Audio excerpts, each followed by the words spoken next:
Good evening, everybody. We are back with Ratchet Clank up your arsenal. Last time we were streaming on a completely different internet provider. That's the main reason we're here today. I actually got a new internet yesterday, and it's fiber optic. I didn't know I had fiber optic in my area, so I got it in. It's fast. It is really fast, but of course, fast doesn't necessarily mean, and this is being super fast doesn't necessarily mean it is going to be super stable. Stability is something completely separate from speed in the internet. And, there's several different things about an internet that are different than just the speed of it. So this stream is mainly to test it out. Of course, we're also just going to stream this game, and naturally this week was E3, so we have some discussions to go into with that. But mainly, yeah, we're just going to see how stable the connection is. I'm not actually streaming at a higher kilobytes per second. Wait, I'm still streaming at 3000, which is what I've been using for a few months now. So it should be fine. I should not drop below that. This thing goes up to like 300 megabytes per second. I could stream 100 times faster than this if I wanted to, but there's no need. Anyways, what do I need to do? I need to go to... Where do I need to... I completely forgot what I had to do. Do I have to go back to Tyrannosis? No.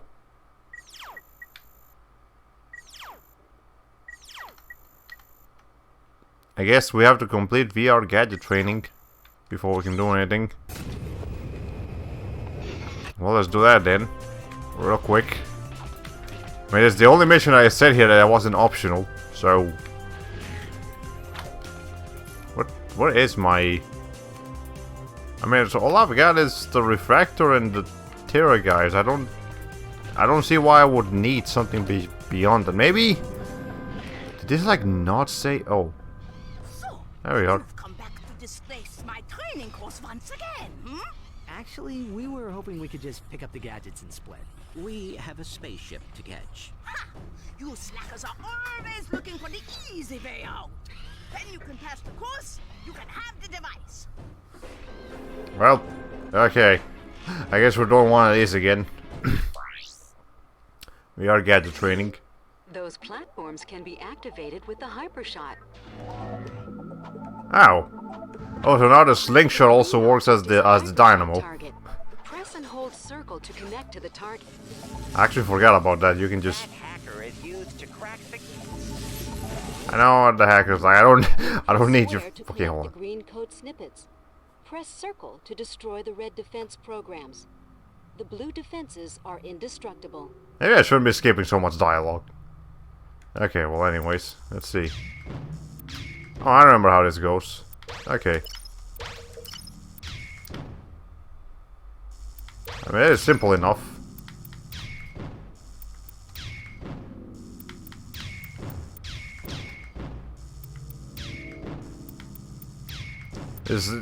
I'm sure this will get a lot more hectic. And nauseating if you keep looking at it for too long.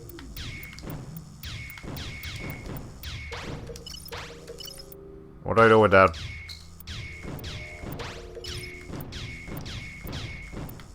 It told me something about the blue ones, but I guess I have to... Okay, there we go. We just need to keep collecting them until they're ready to let us go. It's fine. Alright, internet connection. So, we've only been streaming for like 5 minutes, but so far so good, yes. Jesus Christ. Let's see. Basic platforming. I didn't want to stream the Silent Hill 3 with this, because this is more of a test recording. I don't know. I feel bad that I keep using this game as like a test recording, or like just like a laid back stream sort of thing, even though it's a fun game. I like. But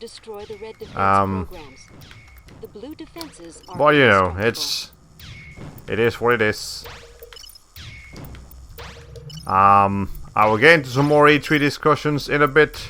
Once, you know, once I'm not dealing with the, what am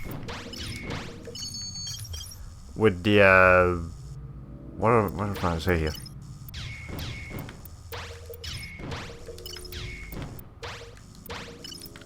I have no idea what I'm trying to say. Once I see some activity in the chat, I'll go ahead and start some E3 discussions. I don't see a point in starting a discussion with nobody but myself. Okay.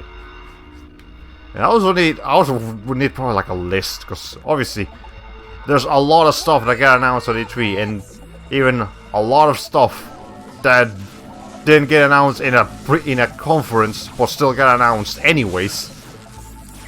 Because, you know, E3 is mainly about the conferences, but also other companies get like their own trailers and stuff for E3. Boogity Boo, hello, welcome to the stream. Hope you enjoy your stay. We just started here. Internet is going fine and dandy so far, so at least that's great. Let's see, I can lay out bullet points for you from the Nintendo Direct, and only the Nintendo Direct.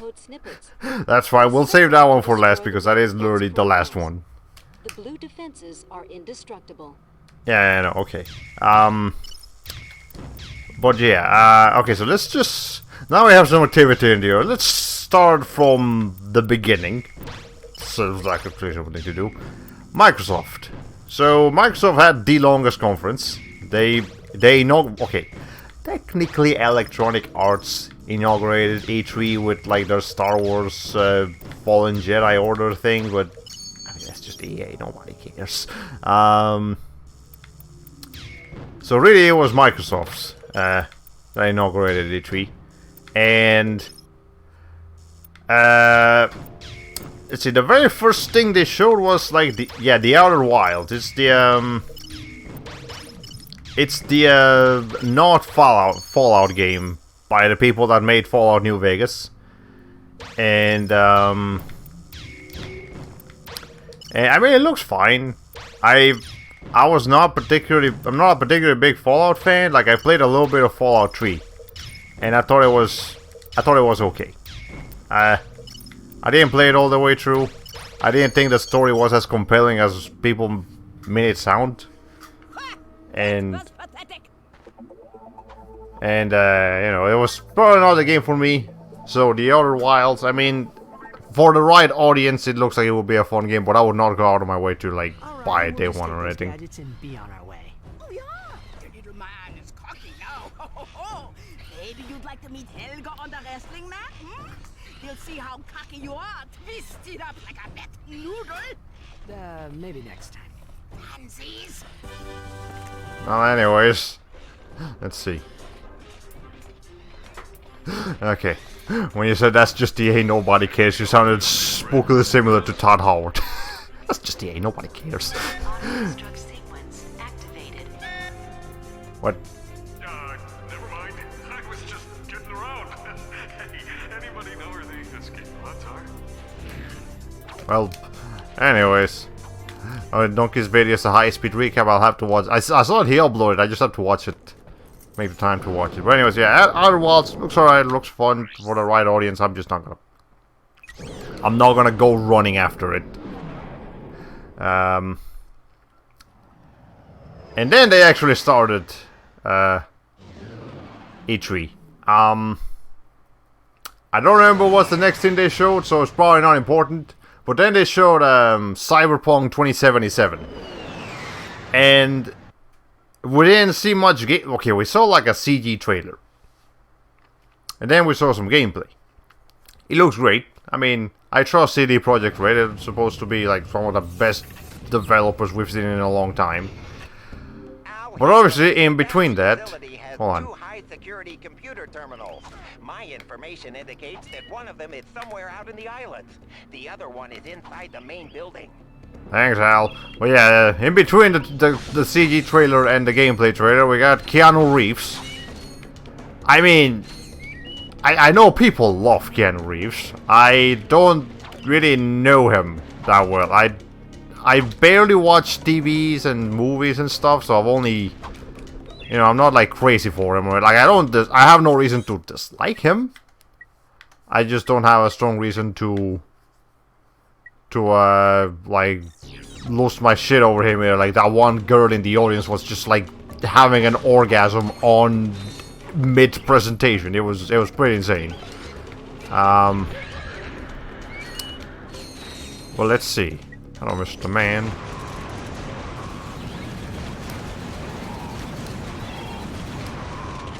Okay, well, this thing has a lot more HP than I'd like. There we go. Let's see. AK Keanu Reeves, the video game. I barely know anything about the guy, so the type was totally lost. Yeah, I was lost to me. Any thoughts on the Xbox Red, current name for Project Scarlet? Ow.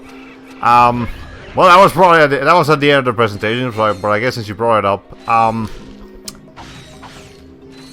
I can't really have much thoughts on it because we didn't see much.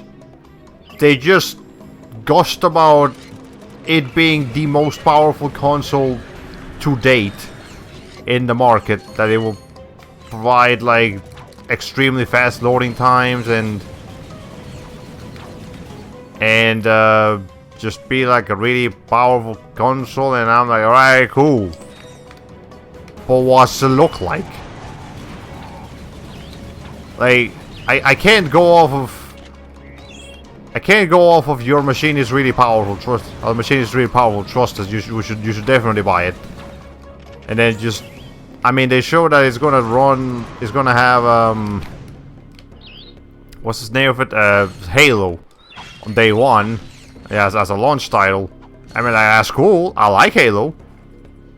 But again, I have so little to nothing to actually go off of this thing that I can't really say that I'm super high for something I don't understand. I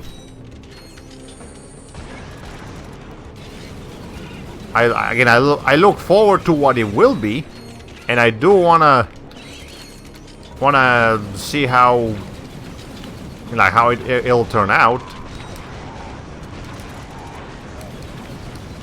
But again, I have very little to go off of to actually be hyped for it now. Let's see. So yeah, again, it's coming out next year. It's coming out like holiday of 2020. That's not how physics work. That's absolutely not how physics works, Ratchet and Clank. But yeah, it's coming out holiday 2020. So I look forward to it. Depending on price range and what games it will have besides. I mean, okay, it's supposed to be like, from what I understand, from what they made it sound like, it's supposed to be fully Xbox backwards compatible. Like, this thing will play whatever new games come out for it, and games from like the original Xbox, which is cool. I actually really like that it's gonna be fully backwards compatible. Okay, 120 billion frames per second hardware. Yeah, it's literally imperceptible to the human eye, but you'll pay extra for it. Yeah, like I've actually seen like 120 hertz TVs and the appropriate frame rates, and I'm like, how do you? Okay, I'm in a little bit of trouble here. I'm in a little bit. Hold on, let me focus for a second here. Okay, game, you can't give me this. Jesus Christ.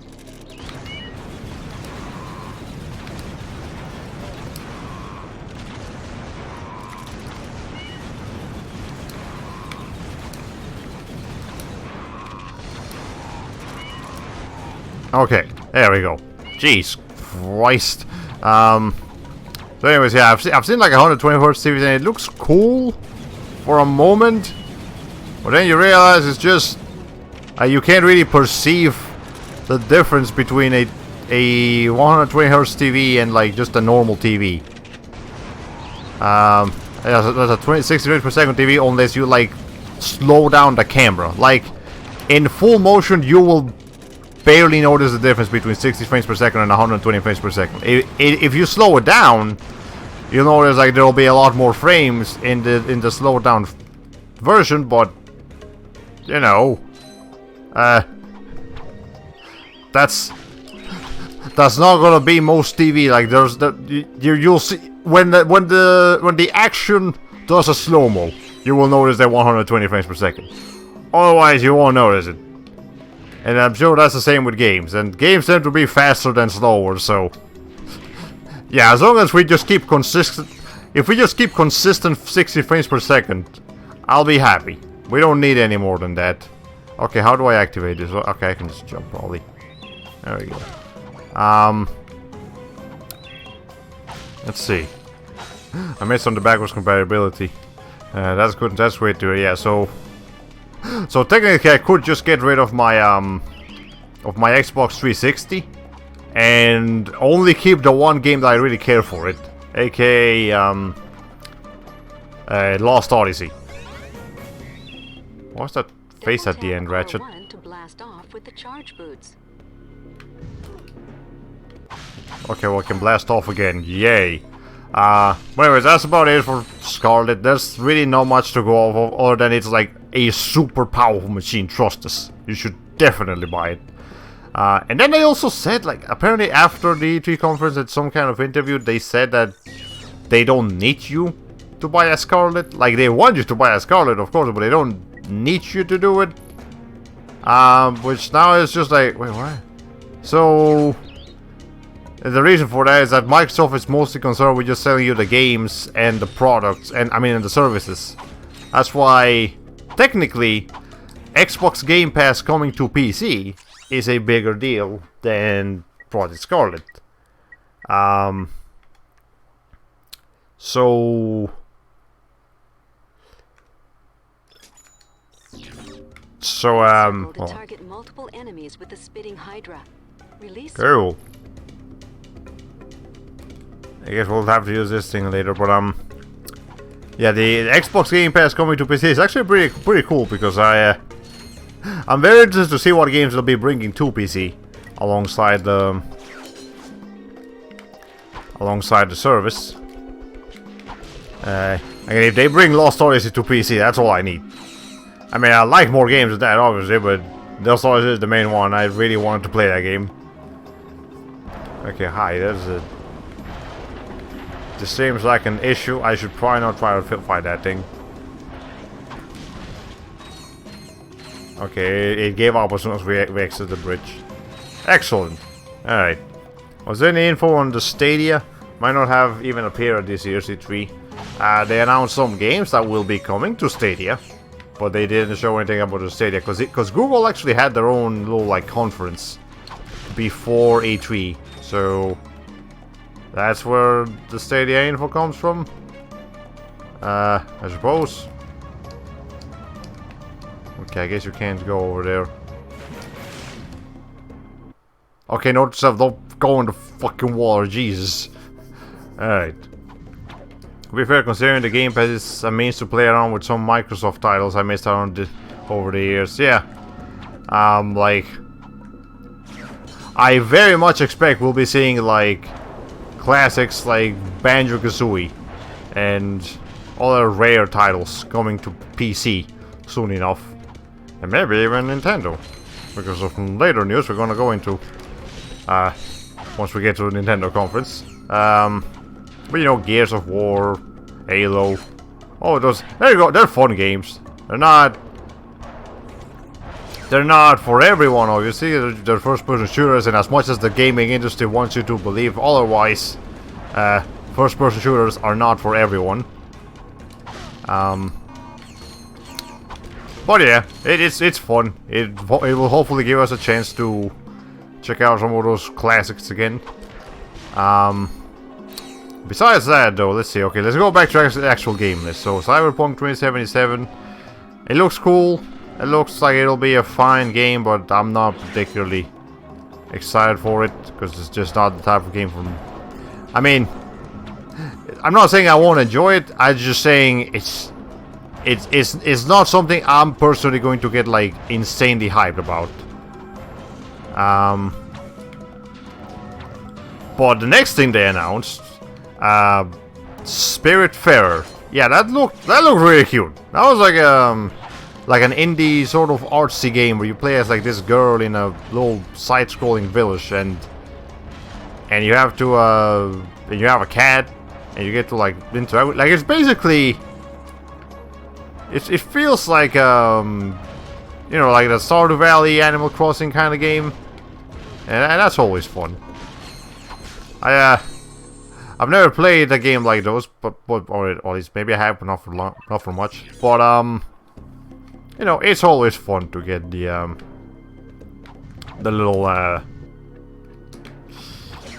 little fun games.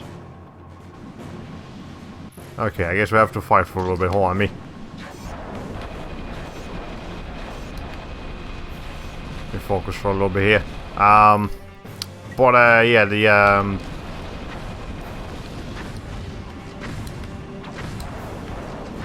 game looks fun. The game looks great. I actually am looking forward to that one, especially knowing it's going to be an indie game, so not particularly expensive.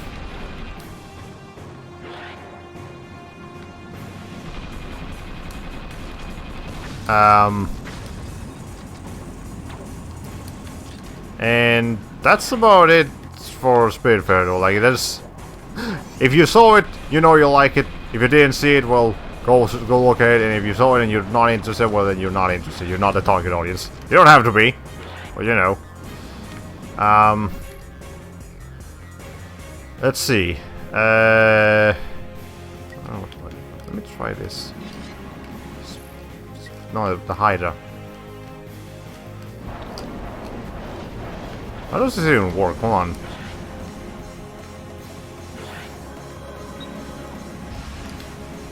Okay, there we go. That's a little bit of damage, but not much. Ow. It's really hard to... Why do I choose this game as the game to do discussion videos on? It is really hard to commentate on this game. Jesus Christ. Let's see. Okay, Spiritfarer looks cool, looks fun. Then Battletoads. Battletoads looks... it doesn't look bad. I just think I don't know, maybe compared to some of the other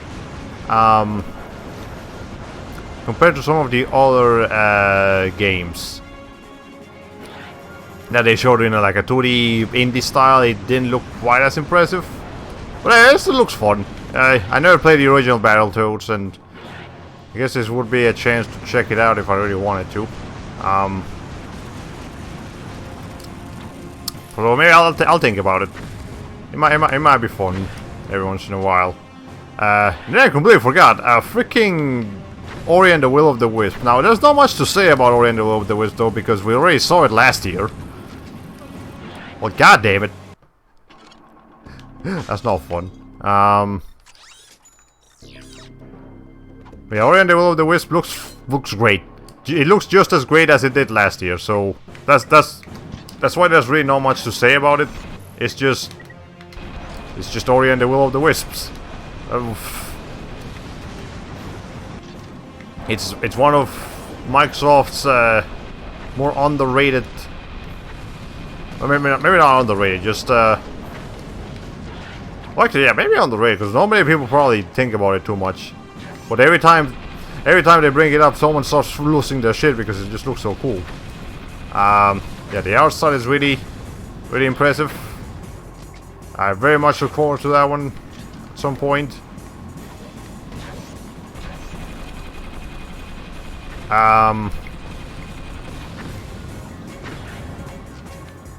What else? Then they showed you know, since we're on the topic of like the indie games, they showed The Legend of Wright.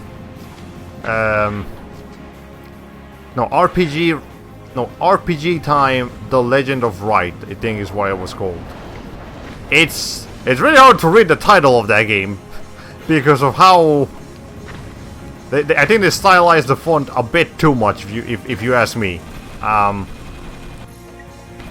But it looks very interesting. I'm not sure how it's going to play out, but I look forward to it. It's again. A lot of focus this year on every year really, on like super high fidelity HD graphics with as many pixels on screen as possible. And guess what? Those are not the games that stand out. The games that stand out are the really artsy, unique looking ones from like indie studios. As they always do. Art will always beat high fidelity graphics. Like that's just a given. That's how it works. We're much more impressed by something that looks different than by something that looks like us, I guess, in a way.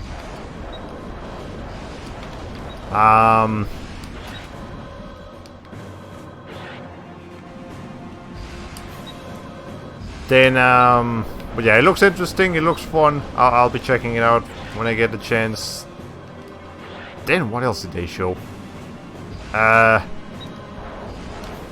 believe they showed, yeah, this was also this like 12 minutes game. It's literally, a game that okay, we don't really know much about it. It's just, I assume it's a game that literally only lasts 12 minutes every time you play it. And they will play very differently every time, I assume. Check it out. Looks like somebody's a big fan of Courtney Gears. Courtney who? Come on, remember that bombshell handing out prizes on Annihilation Nation?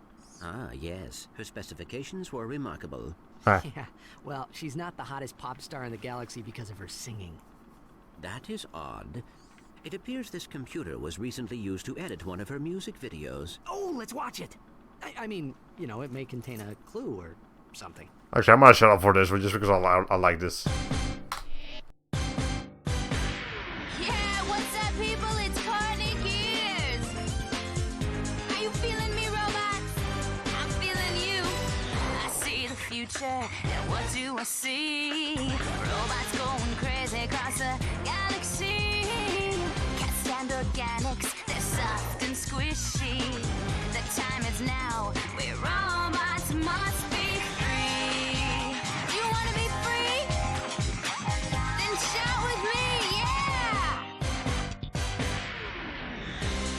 To all you robots across the galaxy, it's time for you and me to rise up and strike back. Don't stop until we dominate. Won't you feel great when we exterminate all organic life?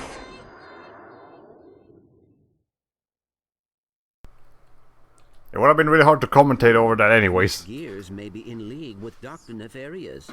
Yeah, who knew? She always seems so sweet and innocent in her videos. Well, except for that one with the... You know...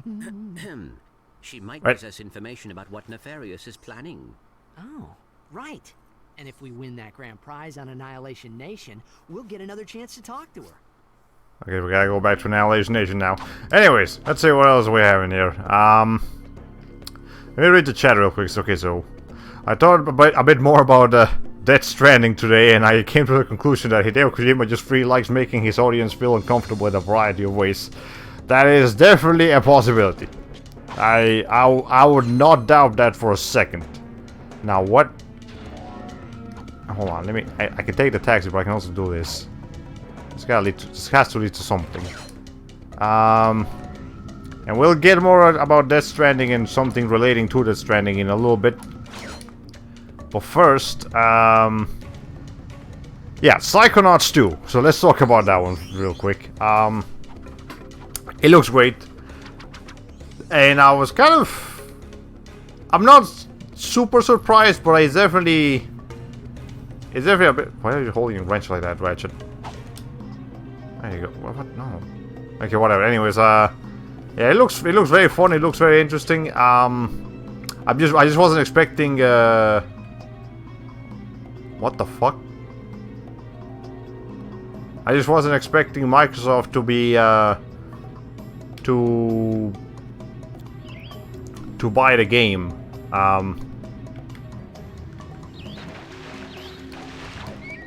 What the fuck was that? Also, there's this thing up there. I need to go pick that up. Yeah, I just wasn't expecting Microsoft to purchase Double Fine. Just like that.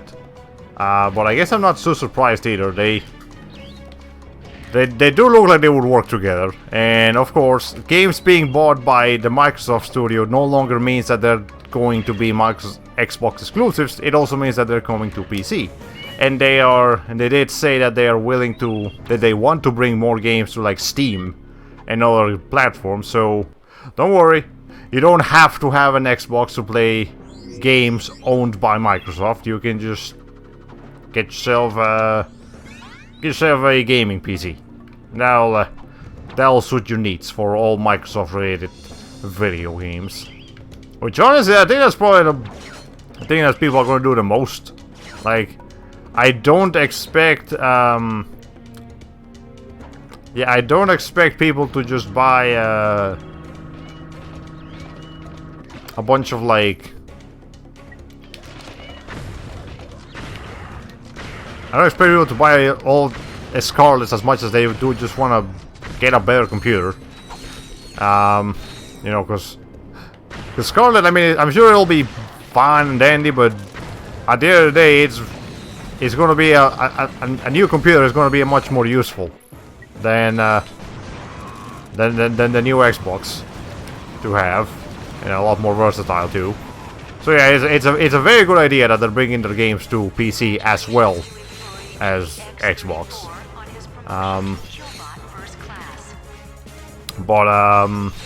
Yeah, so I'm not worried about Psychonauts 2. I have a PC, I can get it on PC. At worst, it would be like a Microsoft Store exclusive.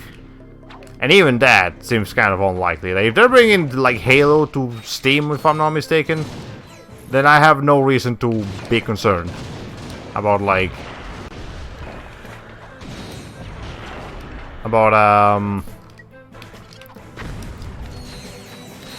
about their other games not being available on Steam.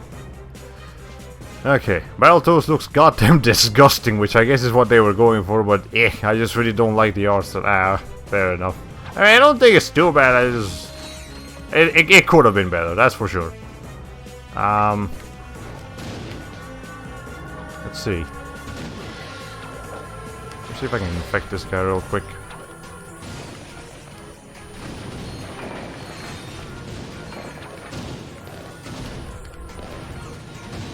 Okay, this is a bit dangerous.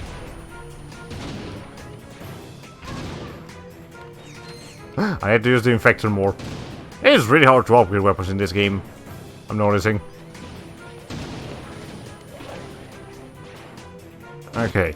Yeah, it's not working out. Anyways, what else happened? Yeah. So, I'm having issues commentating and playing the game. My god.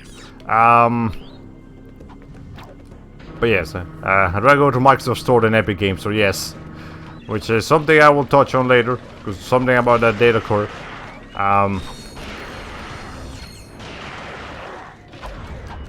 Okay.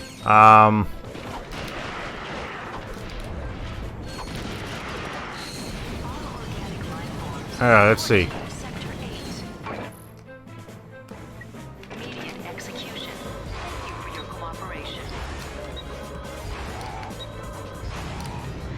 There you go. I can't remember anything else Microsoft related. Oh, there were definitely a lot of things in the Microsoft Store. Okay, I'm just trying to go in order to remember exactly what they showed. Let's see. Showed a little bit of Dying Light 2. Dying Light 2 looks fun. I mean, I played a little bit of Dying Light 1, it was fun. Dying Light 2 looks fun. I may get it someday. Possibly. I'm saving like the big games for later. Because there were definitely some big games too that we need to discuss specifically in this channel. What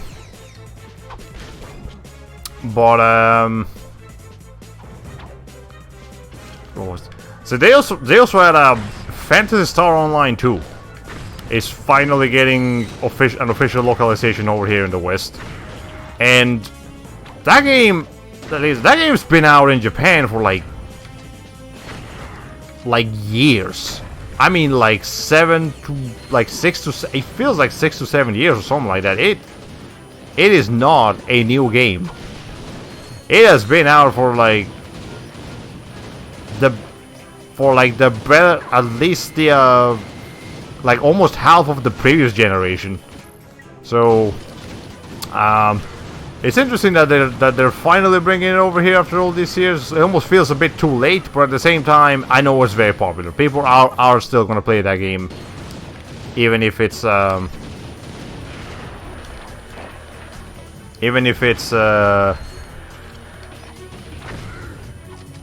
not exactly what, not exactly the most like popular new game in town. Okay, this is hard to concentrate. Okay, hold on. Anyways, I guess PSO is the East's WoW, Japan's WoW, Japan specifically. Remember, most MMOs are from Korea. Fantasy Star Online 2 is actually Japanese. Oh Jesus Christ.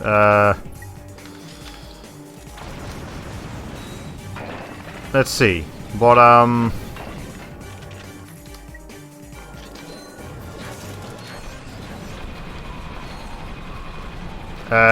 besides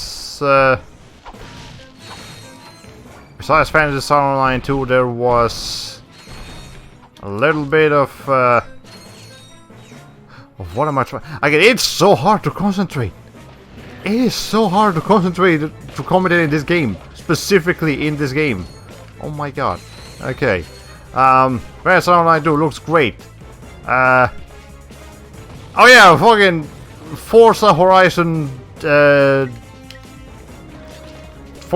4 now with Legos. That was a thing. I mean, I like Legos.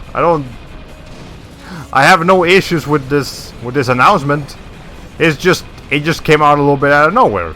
You know, it's not necessarily something people were expecting, but I think everyone pretty much enjoyed that that's a thing that's happening.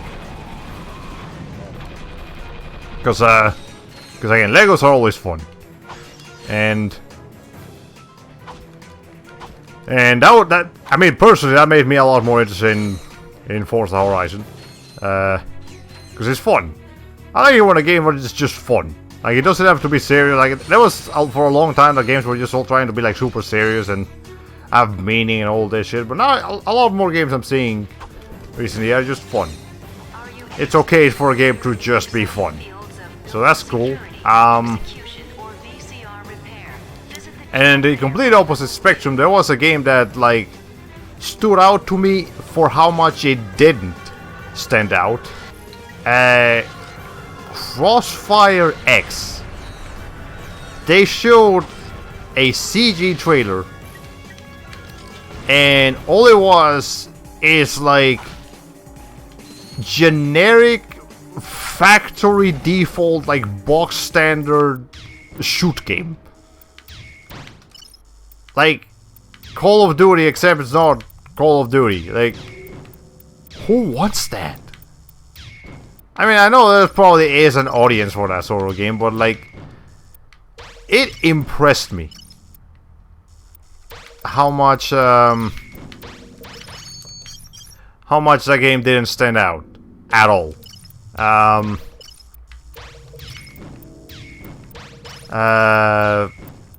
they were like hyping it up a little bit. Like, Microsoft was like, before they presented the game, Phil Spencer was saying something about like, we're very excited about this game over here or something, and I'm like, are you really excited about that, Phil? Like, for real, Phil? Come on, man. You might have forgotten one game in particular. I will get on the whole like Bandai Namco announcements all at once. Don't worry. But let's see. What else? I'm getting all the boring stuff out of the way first. There was a really creepy trailer for Gears of War 3. I mean, Gears of War 5. I did not like that trailer. That was just like the main character, Billie Eilish, I think is the actual actress for her. Or Elish. I don't know. It's pronounced a weird way. But yeah, it was just her like. It was basically like an, as Joel pointed it out, it was an ibuprofen ad. Like, if you have a headache, it feels like this. Take ibuprofen, something like that. Joel's reactions to the E3 conference were actually pretty great. I very much enjoyed that. Ow. But let's see. Yeah, I mean, I don't dislike Gears, I have no reason to, but I'm also not like particularly interested in Gears enough to think that that trailer was impressive. Last year's trailer actually had gameplay, for God's sake. This year it was just the protagonist having like a very bad headache. Okay, I think that's about it for most of the not so interesting announcements. Let's get into the good stuff. So Bandai Namco single-handedly like took Microsoft conference for me, because they had 3 announcements, 3 very interesting looking announcements. Dragon Ball Z Kakarot, which was announced much earlier as Project Z, Dragon Ball Z Project Z. Like we've known about that game since the Broly movie came out. And are there any mobile game announcements? If so, please skip them and erase them from you. There was one. I'm not gonna mention it, don't worry. Yeah, there was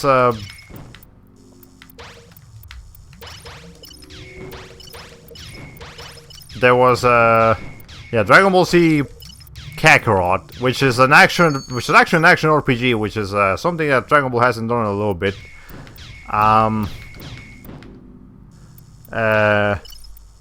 Since the Legacy of Goku, I believe, was the last time they actually tried something like that. And it looks great. Like, we actually get to see a lot more gameplay after the conference. And it looks fun. It's Dragon Ball. If you're a Dragon Ball fan, you'll probably enjoy it. And it's an action RPG. It's open world. Like, it's got a lot of the things that people have always wanted in a Dragon Ball game. And it's being made by CyberConnect 2, which is a very it's actually a very well-renowned studio as far as like licensed anime games go. They made most of the good Naruto games as far as I know. So yeah, people are looking forward to that. They made a couple of other stuff too. Let's see.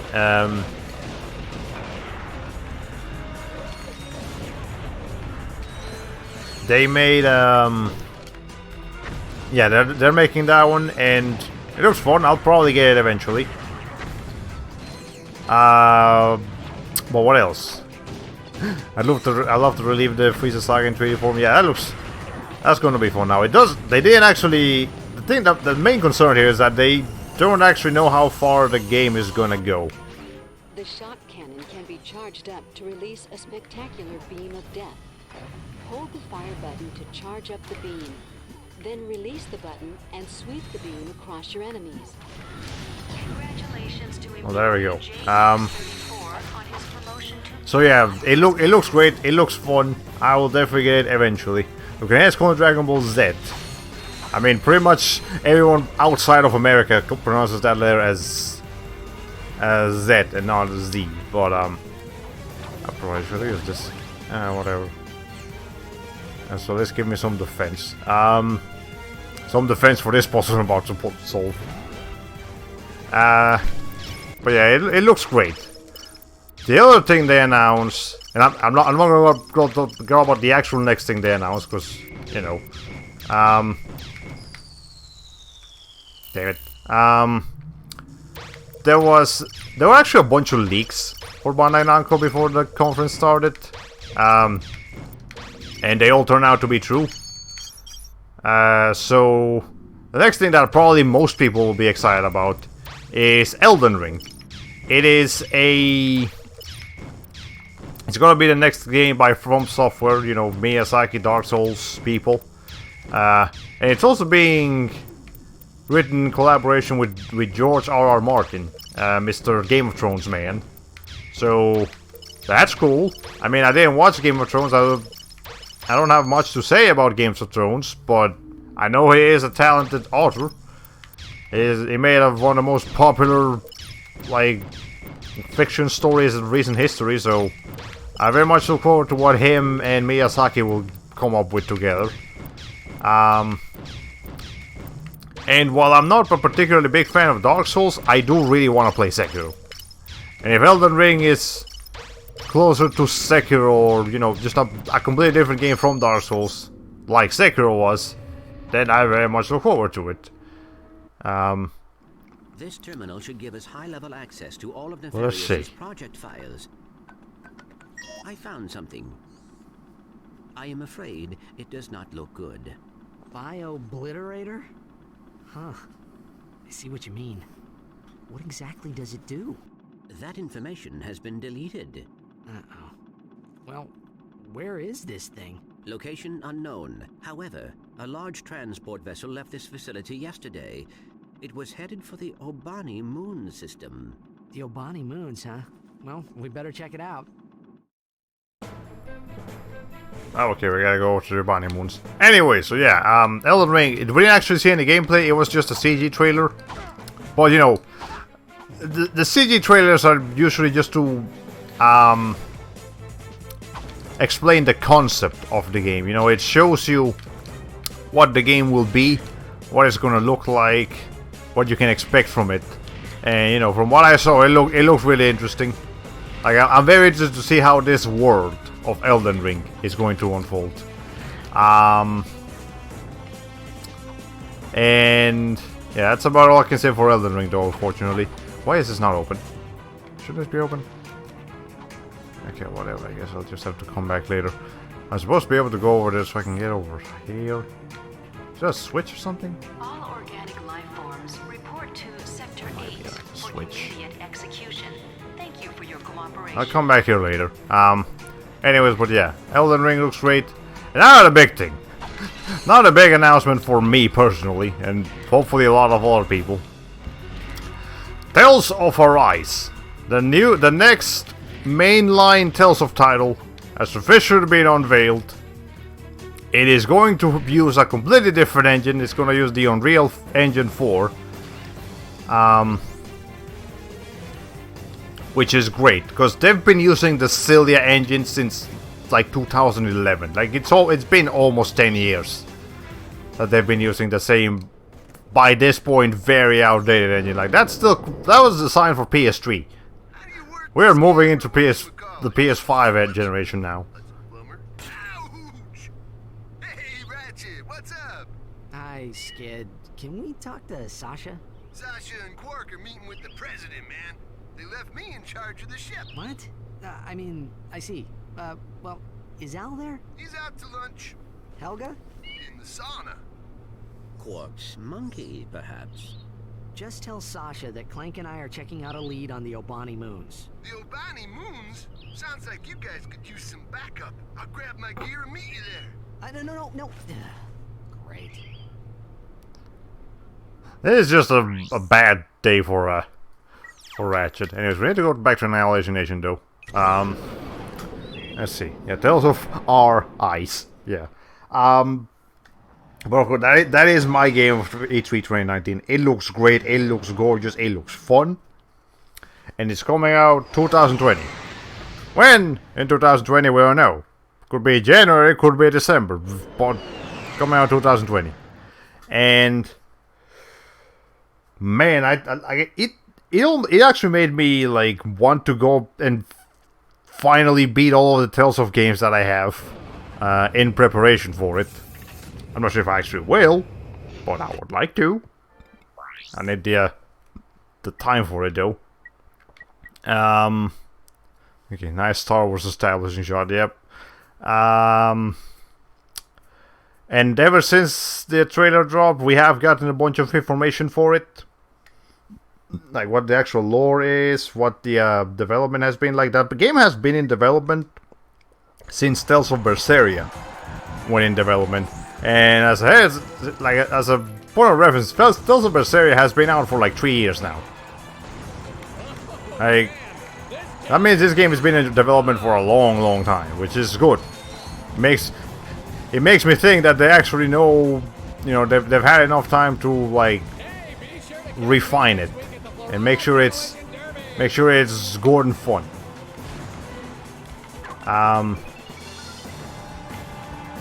But we'll have to wait a little bit more, and by a little bit more I mean this weekend, to get more info, because this weekend is the Telso Festival, which happens in Japan.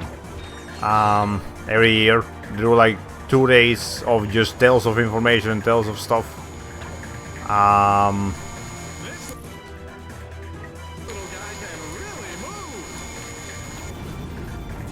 And what am I trying to say here? Oh damn, I thought I'd be downloading Cadence of Hyrule this whole time, but it turns out my Switch is out of space. Oh. I would definitely invest in a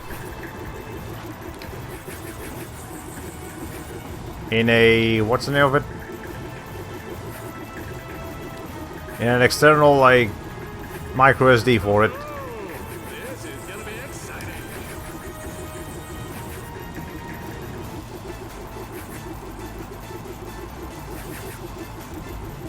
Okay, this is a really accurate weapon to use. It's cool in concept, but it don't work very well.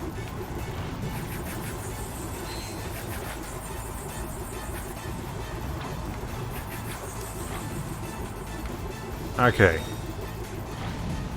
Let's see. Well, yeah, okay.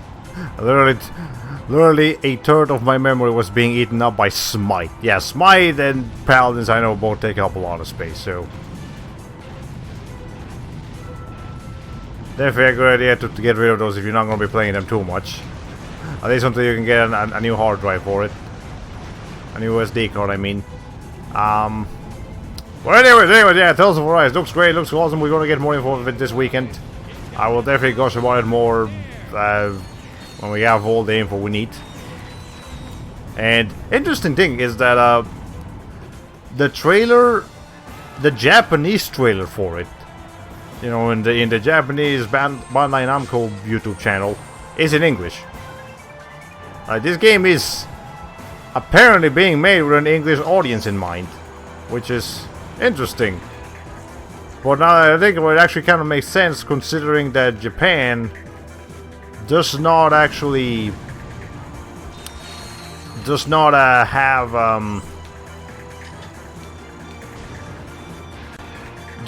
much of a console audience anymore these days. So it's interesting that like the West's desire for like console games is bigger than Japan's, even when it comes to their own like Japanese developed games. So you know, that's something to look forward to. But yeah, so I guess that also makes it like our duty. It is now our responsibility as Westerners to like buy Japanese games from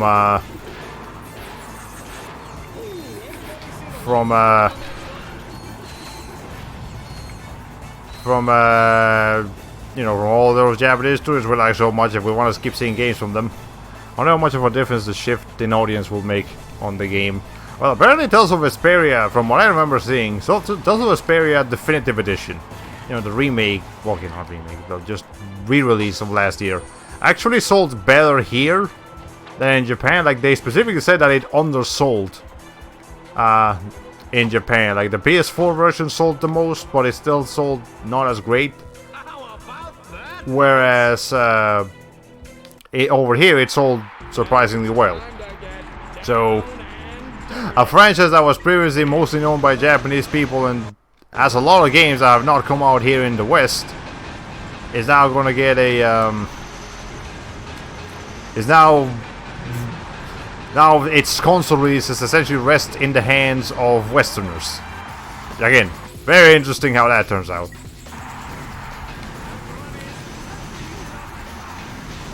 Okay, this gave me some troubles here.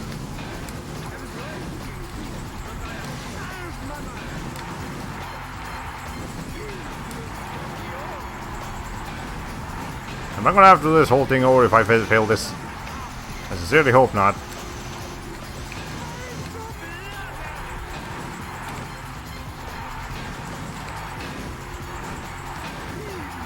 Okay, hold on. Let's make sure we don't take any more damage here.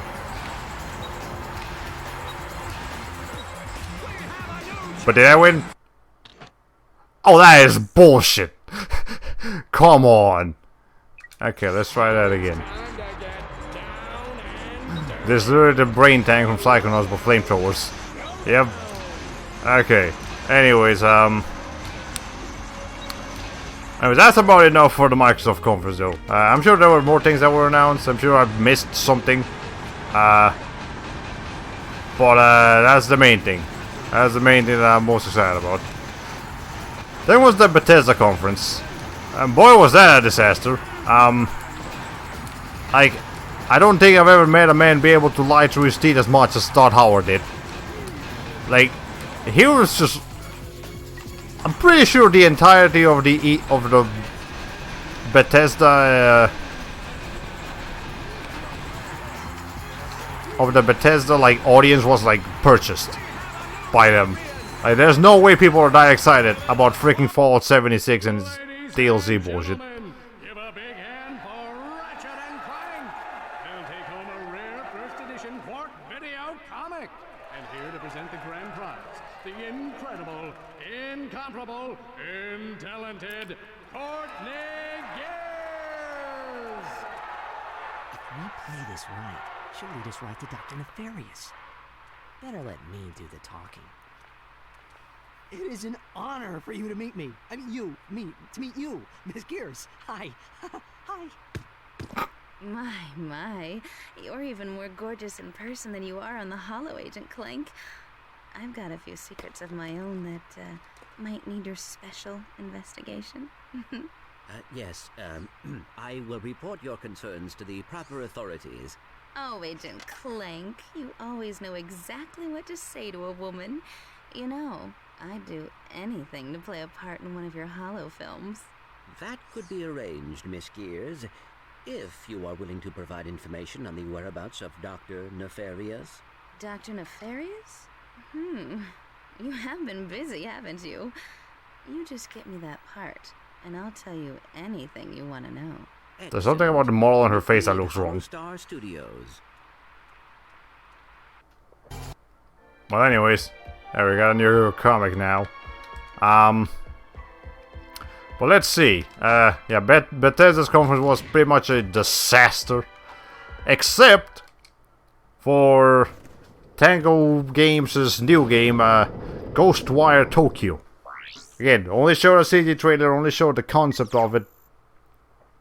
But boy, does it look interesting. And it's being directed by Shinji Mikami, which is, you know, Mr. Like, some people were crediting him for The Evil Within. I mean, yeah, he did work on The Evil Within, but mate, he's the Resident Evil guy. Like, I'm pretty sure he is the original Resident Evil director.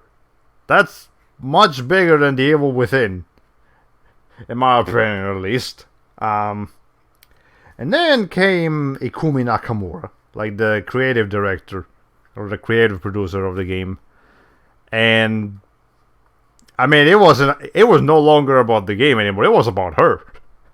Everyone loved Ikumi Nakamura when she went on stage. It was just super cute and super friendly and just everything. Everything about her was great. So you know, if the game has Ikumi Nakamura on it, people will buy it. Otherwise, though, Ghostwire Tokyo, just from the concept of it, looks... I would say it's like Shinji Mikami's response to Hideo Kojima's Death Stranding. It almost... They feel kind of similar in a lot of ways. And I mean, I'm okay with that. I'm interested in that. I'm not excited for Death Stranding, but I am interested in Death Stranding. And you know, if it turns out to be just a fine, fun game, it'll be a fun time, I'm sure. Anyways, let's see. Donkey did some spot on editing by pulling a quote from her saying, "It's spooky," while talking about Luigi's Mansion. Oh, yeah. See, that was a pretty fun thing for her to do. Anyway, what is this? Oh, it's one of these. That's cool. I've completely forgot about this place. By the way. Yeah, exactly can I... Okay, well, I guess that's how that works. But, yeah, she was great. And, yeah, Ghostwire Tokyo looks interesting. Everything else about Bethesda was just like, don't even bother. Do not try to watch that conference. Like, they show some Doom. I mean, Doom looks fun, I guess. If you're a big Doom fan, it'll be fine. They showed some Wolfenstein. It looks fun. It's fine. But there was nothing of interest. Besides Ghostwire Tokyo, there was nothing of interest in the Bethesda conference. What's next? The Devolver Digital. I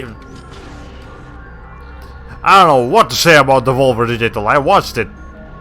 I watched it with Joel, and they were trying to basically like rip off the Nintendo Direct style of conference, and I mean, it definitely looks like a bootleg Nintendo Direct. They even announced Devolver Digital bootleg or something like that, and yeah, that was a thing. It really had shock value. I'll say that the Devolver Digital Direct had shock value with all the gore and shit that they always have. I'm not sure if that's a good way to sell video games, but it's definitely a way to get people to pay attention. Be it in a good way or a bad way, again, I don't know. I don't know what to say about that conference. That was a bit much for me, if I do have to say so myself. Okay. I never gave a damn about Devolver other games. I don't find their over-the-top gory humor all that funny either. But I do appreciate how weird and different they are. Yeah. The most thing I can really appreciate from them is their, is their tongue-in-cheek humor about, like, big game studios being bullshit.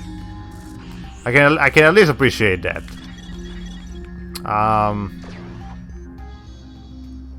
But other than that, I mean, yeah, none of the games they announced really looked that interesting to me. I guess Carrion looks weird. My name is Pedro. No, my friend Pedro. Looks okay, I guess. Yeah, it's just indie games. I mean, I think Devolver spends more money on their presentations than they do on the actual games they make. That's which is I mean, like, I don't hate them. I don't particularly care for the games too much. What else? So that was it for A3 Day 1. And Day 2 had the PC gaming show, which off the top of my head I can remember two games that stood out to me from the PC gaming show. Shenmue 3, because not because the game looks great and everything, but because it has been now revealed that the game will be on PC. It will be an Epic Games Store exclusive, and naturally people aren't happy about that, and everyone pretty much reported on it. They say it's a bullshit move, and yeah, it is. Like, I don't care how much extra money you make from the Epic Games Store. Like, if you make it an exclusive, people are going to hate you for it, and that's something you have to determine. Are you okay with a little bit of extra cash at the expense of your fans probably never trusting you again? I don't think so. I don't think that's a good enough trade-off, but what do I know?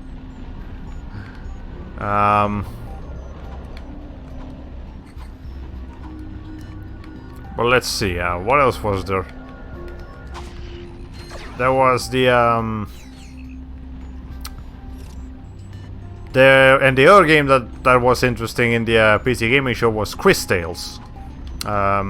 Or maybe it's supposed to be Crystales, because it was basically a JRPG love letter to made by a studio led by a Colombian guy. That's the main thing that really caught my attention there. It's a I don't remember the guy's name, but yeah, it's a dude from Colombia that's actually making the it's actually working on that one. So I'm interested. I look forward to see what they'll bring to the table with Crystals. I actually downloaded the demo. I haven't played it yet. Maybe I'll do it for stream one of these days. But the art style looked great, and the concept looked interesting. So I look forward to it. I might get that like day one, or okay, maybe not day one, but like soon. Soon after it comes out, after just seeing some gameplay of it.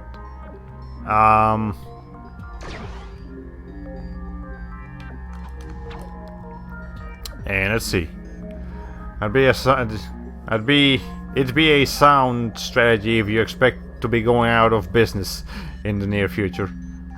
Yeah, I suppose that's right. With Devolver. Even if your name becomes mud in the history books. Yep. Okay. Anyways, what's the thing about?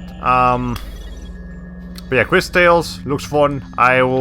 Maybe I'll check out the demo. Yeah, I may check out the demo on stream. One of these days. But what else? I think that's about it for the PC game. I mean, they announced a bunch of stuff at the show. I just didn't care for everything that they announced. But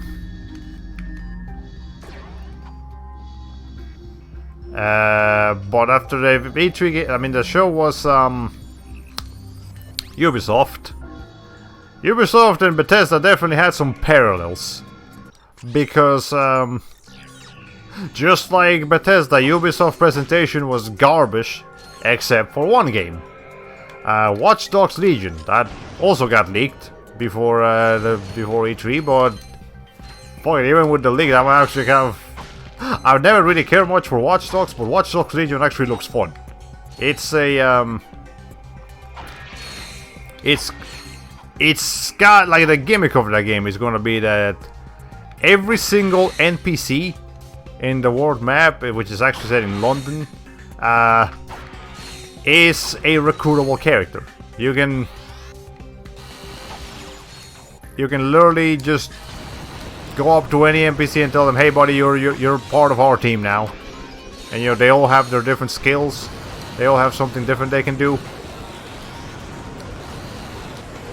And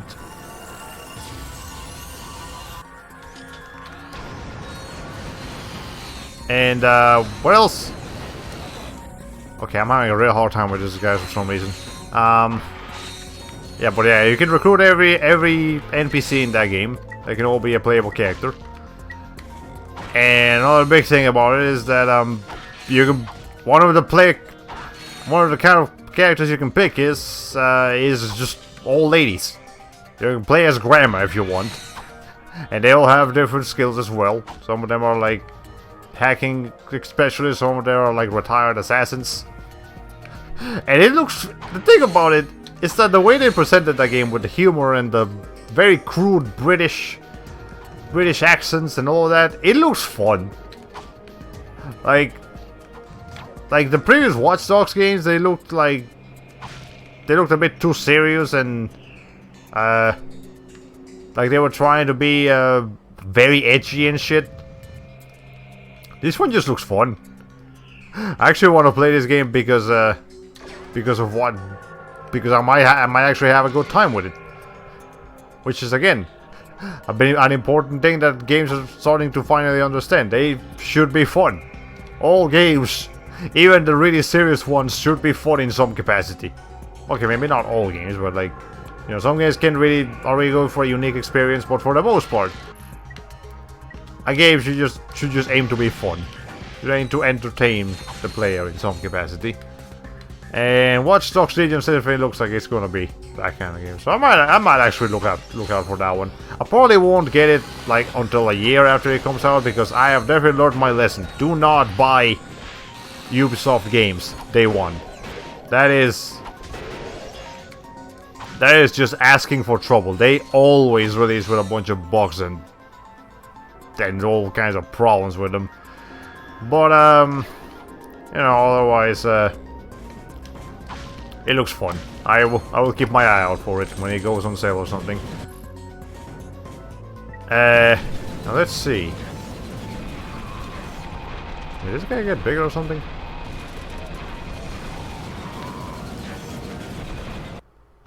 I keep dying to these people. Yeah, I'm not okay with that. Anyways.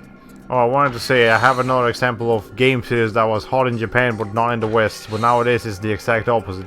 And that's Fire Emblem, which went through the shift to a Western audience around the time the 3D games were in full swing. Interesting. Well, that's nice to hear. We'll definitely have a couple things to say about Fire Emblem once we get to Nintendo in this E3 discussion stream. I'm sorry, Ratchet and Clank. I know you guys are supposed to be the stars of the show here, but E3 happened. I can't not talk about it. Let's see.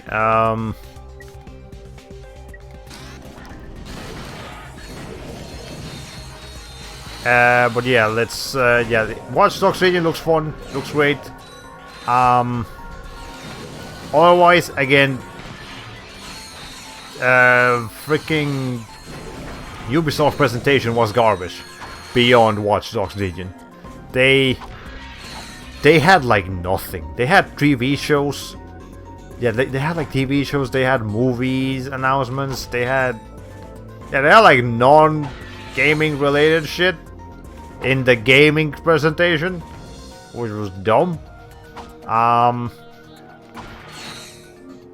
They got like the guy, like one of the guys from Sunny in Philadelphia, like be the protagonist of like Mystic Quest or Mythic Quest, something like that. It's gonna be a show about, pretend if this was like the most popular MMO of all time or something, and then there's a guy in it, and like that's the show.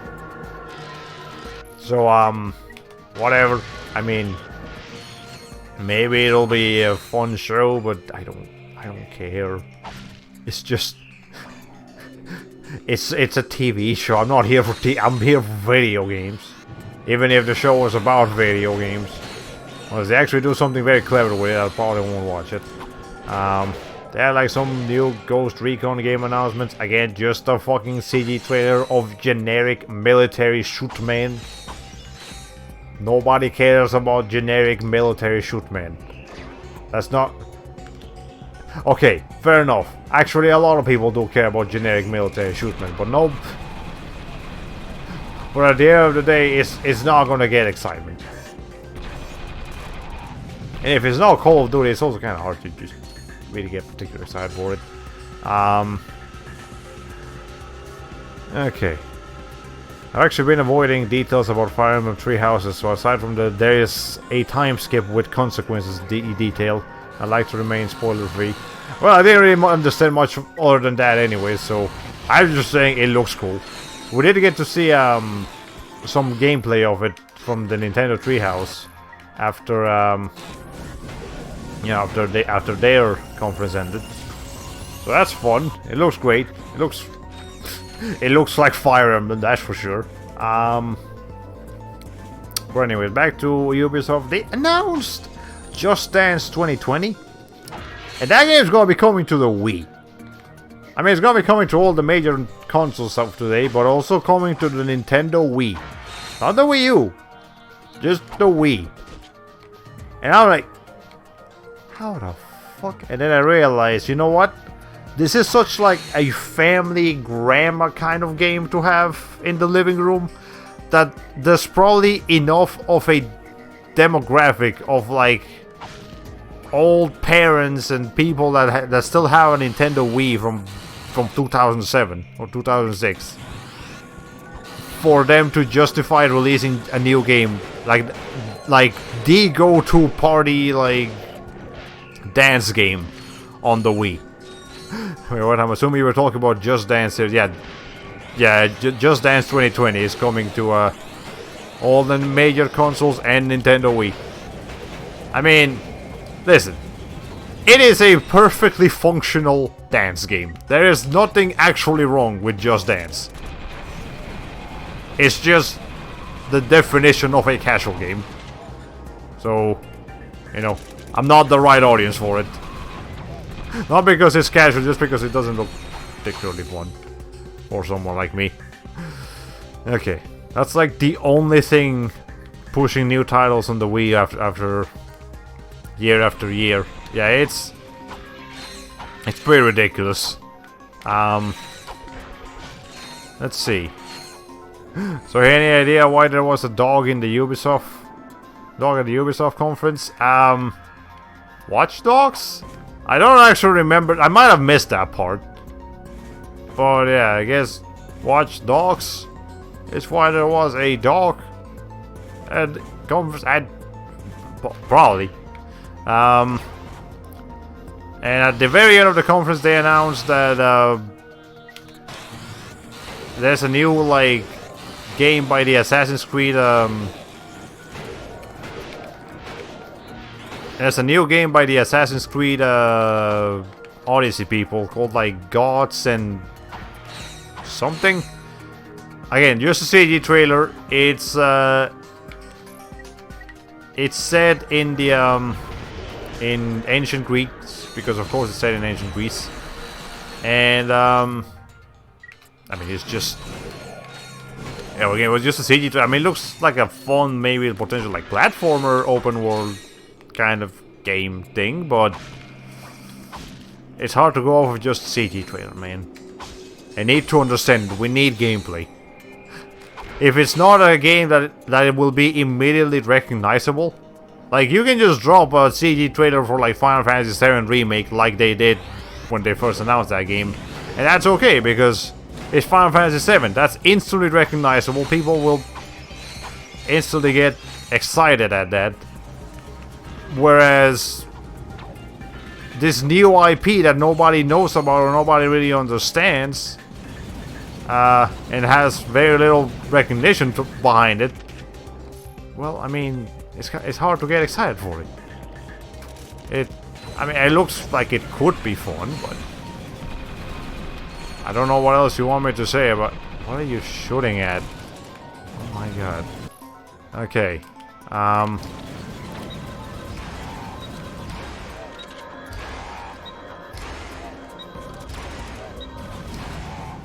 Okay, let's see. Okay, apparently the dog had something to do with Ghost Recon. It belonged to the main character's actor, so I guess just brought the dog from him on stage for whatever reason. I suppose. Him, the dog, Keanu Reeves, and Ikumi Nakamura were the celebrities of E3 2019. Let's see.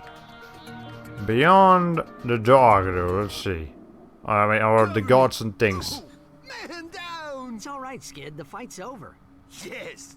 I mean, no. That blows, man. I would have been here sooner, but I encountered some heavy-duty resistance.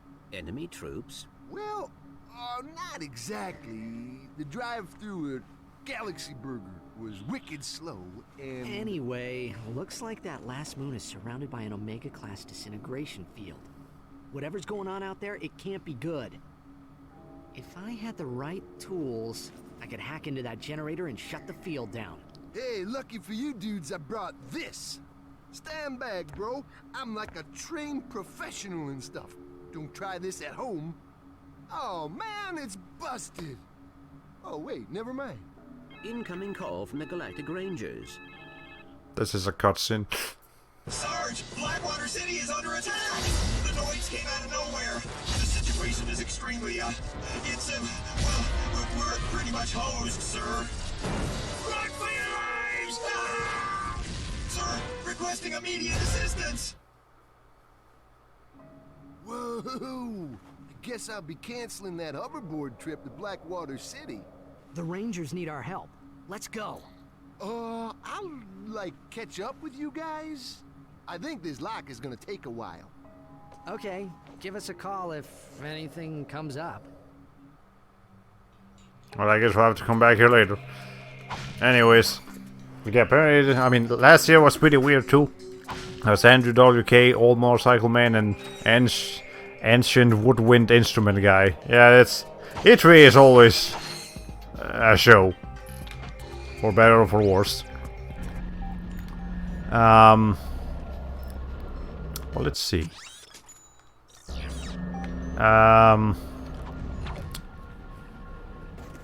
So I think that was pretty much it for the Ubisoft conference, and then came Square Enix's conference.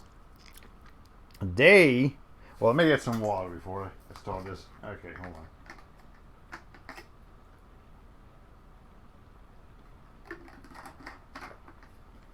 on. Okay, so they started with the biggest game. Well, again, like this is unquestionably like the biggest game of that E3 has that Square Enix has going for them right now. Final Fantasy 7 Remake. They show like an extended, like 15-minute presentation of it, showing CG trailers, full-on gameplay. We finally got to see Tifa. It's looking great. Jeeves, activate the cloaking device. With pleasure, sir. Now you see us. Now you. Oh, crud. Well, Cut! That's it! You've disgraced my set for the last time, kid. Take up basket weaving. You're fired! Get me the monkey. I'll see you at the trailer, Clank. Agent Clank meets your new sidekick. All right, forget the chase scene and go right to the grand finale. You did read the script I sent you. First, you narrowly survive a series of death-defying stunts, yada yada. You defeat the Terror of Talos, yada yada yada. Finally, you rescue the Baroness, played by the lovely Miss Courtney Gears. Okay. And action! All right, this is the part where you take out the henchman, then chase Maximilian out of the bar. Try to make it look real, all right? Action! well, okay, I guess we just have to beat these guys. Anyways, yeah, Final Fantasy 7 looks great. Looks very fun. I'm definitely looking forward to it, and the interesting thing is that I'm actually still having a hard time interpreting how they meant this, but I know it's gonna be an episodic game, but they also said that it's gonna be 2 Blu-ray discs worth of content of Final Fantasy 7. But I'm not sure if they mean like part 1 of Final Fantasy 7 that is releasing on March 3rd is gonna have 2 Blu-ray discs, or if all of Final Fantasy 7 Remake, including part 1 and then later part 2, is gonna be 2 Blu-ray discs. And the main reason I'm like confused about that is because well, Jesus Christ. This is basically General playing the movies all over again, pretty much. Okay, but I'm not sure if they meant like, yeah, if the whole game, the whole remake is gonna be 2 Blu-ray discs, or if part 1 is gonna be 2 Blu-ray discs, and then there'll be other parts. Like each individual part will be like 2 Blu-ray discs worth of content, because they also made it sound, like very much made it sound like Final Fantasy 7 Part 1 is just gonna be Midgar. Just the Midgar section, which on the original Final Fantasy 7 was just like the first 8 to 10 hours, depending on how fast you are at it. Like, it's only about 20% of the game. How are they gonna turn 20% of the game into half the game and make it 2 Blu-ray discs worth of content just in Midgar? Like, are they gonna add like new playable characters? Like, is it really gonna be 2 entire Blu-ray discs worth of just like the first couple of playable characters, and maybe like you can't go over there? Oh, that is bullshit. Oh, that is bullshit. Alright, well, whatever. Okay, the way I interpret is that disc 1 will be Midgar, which will be greatly expanded upon, and disc 2 will be everywhere else, which will either be about the same or even slightly trimmed down. I don't think it will be trimmed down, but yeah, that is very impressive. Okay, actually, they might trim down a couple things. I'll admit, not everything in Final Fantasy VII after Midgar was like particularly amazing. It's been a while since I played that game, fair enough, but you know, I don't remember much beyond Midgar, so you know, maybe they did cut a couple of things here and there. But yeah, I'm very much looking forward to find out exactly what the hell they meant by 2 discs. If they meant just the one, or if they actually meant each individual like Final Fantasy, like each individual section is gonna, each individual part is gonna have 2 Blu-ray discs worth of content. Alright, and who knows? Who knows what's gonna happen. The point is, I do want it. Definitely want that game. That is on my priority list of next year. Okay. And when I say really expanded upon, I mean it'll be like an entirely new game. There'll be so much more to do. Yeah, they better. I doubt each part will get 2 discs each. Yeah, that is a bit too ambitious. Like even for Square Enix and Tetsuya Nomura, that's a bit much. Ow. Well, god damn it. Why am I having so much trouble with this shit? Okay. Whatever. Just keep going here. Okay. Yeah, gambling kills people. Don't do it. Yeah, Final Fantasy VII looks great, looks amazing, looks very fun. The combat system looks a lot of fun. Like, I know it's, you know, fans of the of turn-based combat probably won't be too happy, but hey, it still looks fun. I'll definitely watch it again. You still have OG Final Fantasy VII if you really want Final Fantasy VII with turn-based combat. Like, it is now available on Switch, PC, all kinds of consoles. Let's see. What else? Okay, other than Final Fantasy VII, there was Final Fantasy 14. I mean, there we go. We got this too. Yeah, I got a trophy for that too. Yeah, there was Final Fantasy 14. I mean, I know I don't personally play Final Fantasy 14, but I know the people who do lost their shit at Final Fantasy 14, so I'm happy for them. Final Fantasy 7 Remastered, yeah, that looks cool. I played like disc 1 of Final Fantasy 8, and it's alright. I didn't care much for it though. I mean, it's got more of a cult following than an actual full-on fan base, I would say. But I guess that's fine.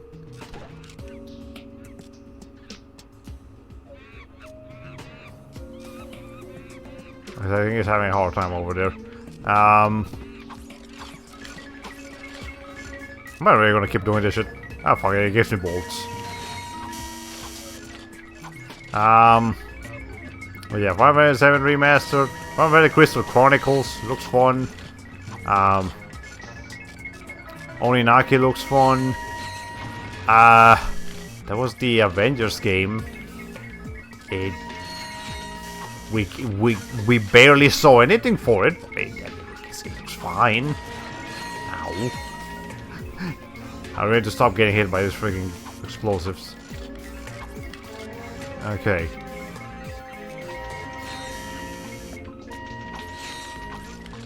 Let's see.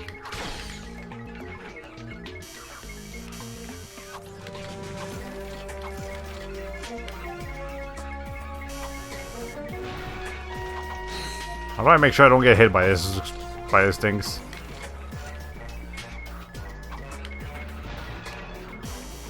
Okay. Okay, you know what hasn't been remastered? Crystal Chronicles. I'm upset about that. I feel like my favorite upcoming game was just got hit with a short stick for no reason, other than perhaps because it was developed with the Switch in mind. Yeah, I guess it's just being ported, not actually full-on remastered. I'm sure it'll look a little bit better. God, please don't put.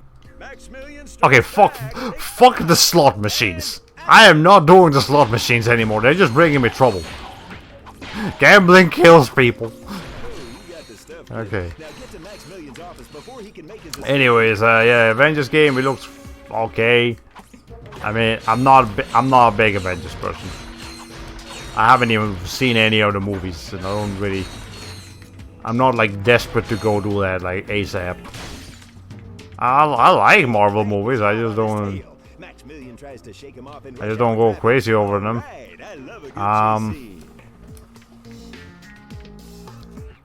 And other than that, I mean, that's really all I had to say about Square Enix. They showed a bunch of games. They just didn't show a bunch of interesting games. They showed like remasters and games we already know about. Like The Last Remnant remastered is now coming to Switch as well. Stuff like that. Yeah, not too much. An interest in Dragon Quest builders? Not particularly. I'm not really a big Dragon Quest person. I've played Dragon Quest. Yeah, I played Dragon Quest 8. I mean, yeah, I played a little bit Dragon Quest 8, and I thought it was like, okay, fun, I guess, but not. I'm not a target audience. That's the problem here. Yeah, they showed a bunch of stuff about Dragon Quest 11S coming to Switch. I mean, like, again, if you're a Dragon Quest fan, I'm sure you're losing your shit at Dragon Quest 11S. Think fast. How would Agent Clank get across? Otherwise, it's Dragon Quest. I don't know what else to say about it. It's called acting, Clank. Look it up. What do I only have to? Oh, why are you stuck here? There we go. Anyways, how do I make these people not get murdered by? Can I just pass through it? No, they can't. Okay. Well, that's what I have to do. Well, there we go. I'm kind of getting sick of the exact same Dragon Quest music being repeated every single damn player. Yeah, the music is fine. It's just, it's the same. Dun, dun, dun. I don't even remember how it goes that way. It's just because it sounds fine. It just sounds kind of generic. Like this is like that's the basic tune I would expect when you tell me like adventure. Like it's just the adventure song, and I don't mean the Adventure Time adventure song, if there is such a thing. Okay, this is it, people. Okay, well, but now we're here. Giant Clank versus the Terror of Talos. Whatever, that's about it for Square Enix. For people that are like very, very much looking forward to That's what I'm talking about. to Dragon Quest, probably have to just fill this shit for the steel point or something. For people that are very much looking forward to Final Fantasy VII and all of the stuff that Square Enix announced, they probably had the best conference. For anyone else, for everyone else, it's everyone Nintendo comes in. Can we skip EA? We already skipped EA. EA didn't happen. I mean, they had like a small presentation before E3 actually started, but that's it. They had nothing. They just had Star Wars, and I mean, it looks okay, I guess. Well, let's see. Yeah. So now, Nintendo's conference. For most people, that's the one that they're the winners of E3, and fair enough. I'll give you that. They had an incredible presentation. Some of the just game after game of just hyping everything up and showing a bunch of classics that people were expecting and excited about and everything in between. Nintendo, okay, well, we're going into Nintendo. Let me open this Dragon Quest main in the closet. We're going to get Goku in Smash Bros. Yeah, the Dragon Quest characters is the closest we're going to get to Goku. That's definitely for sure. I mean, the new one even looks like Trunks. Yeah, it is Toriyama that works in Dragon Quest, so that is why that happens, but it does get a little bit of... Toriyama style does definitely feel a bit repetitive sometimes, I will say that. Like, I feel like I've seen a lot of the Dragon Quest characters already, even though I never have met most of them. Because it's just the Toriyama style, like, you know... How many people have Goku's hair in the Dragon Ball story? Too many. Too many fucking people have Dragon Balls. Anyways, whatever, they're not here to criticize Toriyama. The Dragon Quest 11's and, you know, all the Dragon Quest characters as heroes are gonna be playable characters in the new DLC characters, Super Smash Bros. Ultimate for Nintendo Switch. Chrono Trigger, yeah, Chrono Trigger also has that feel to it. Like, I feel like I've seen some of those characters before. Okay, I'm having a hard time understanding what I'm supposed to do here besides just fighting this. Am I supposed to fight the ninjas or this guy? Probably this guy. That's it, Clank! Kick some. Okay. Anyways, let's see. But yeah, besides, so we started off with new Smash character. I'm sure Japan was losing their shit. Yeah, this was something that was, I'll go into about it a little bit later. Japan was losing their shit probably at that, say, because Dragon Quest is, from what I remember, Dragon Quest is actually the second biggest, yeah, they are the second biggest JRPG franchise in, god damn it. One more time, people. Okay. They are the second biggest JRPG franchise in Japan. Like they're only surpassed by Pokemon, of course, because Pokemon is like the biggest franchise in the world of anything.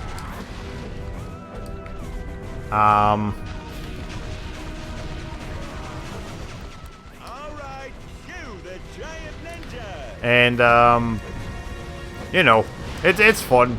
It's, again, I have nothing against Dragon Quest. I'm just not the target audience for it.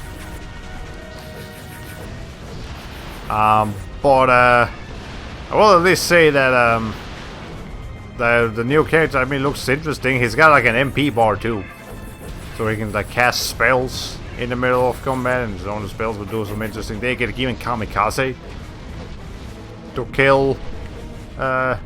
Probably like either instantly kill another player or just do a lot of fucking damage. Probably just do a lot of damage. It looks fun. I guess I'll have to get the DLC for Smash eventually. I don't know when, at some point. And then we went on to Luigi's Mansion 3. They also had like a little skit with Bowser and in the middle of that. But anyways, Luigi's Mansion 3. I never played Luigi's Mansion 1 or Dark Moon, but it looks fun. It's I know Luigi's Mansion is a franchise that a select group of people really like. Like, the big thing about it is that everybody just loves Luigi. Luigi's just like, Luigi's like one of the best characters Nintendo has going for them. He's really cute, he's funny, he's charismatic, his frame rate is fucking dying, oh my god.